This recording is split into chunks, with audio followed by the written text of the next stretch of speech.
पहले तो इस ईवान को आपको और सेनेटर उस्मान खान काकड़ को मुबारकबाद पेश करता हूं। ये बहुत अच्छी रवायत है कि सेनेट बराह रास्त आवाम से रब्ता करती है और जो पसमानदा और महरूम इलाके हैं उनकी आवाज़ बनती है। तो मैं समझता हूं इस सिलसिले को जारी रहना चाहिए।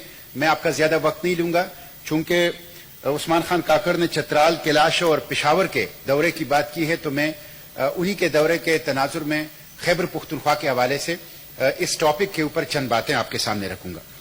एक तो यह कि चित्राल के अंदर 2 फ्लड्स आई और उसके बाद अर्थक्वेक, और 2 जो सैलाब आए हैं और फ्लड आए हैं और उसके साथ अर्थक्वेक, अभी तक उसकी बहाली नहीं हुई। मिस्टर चेयरमैन, जो पुल गिर गए हैं उसी तरह गिरे हुए, जो स्कूल, जो हेल्थ फैसिलिटीज वो डैमेज हो गई हैं, उसी तरह डैमेज पड़े हैं। कोई रिहेबिलिटेशन नहीं हुई है, न सड़कों की, न पुलों की, न स्कूलों की, न हॉस्पिटल्स की। ये मैं समझता हूं कमेटी ने खुद भी देखा होगा।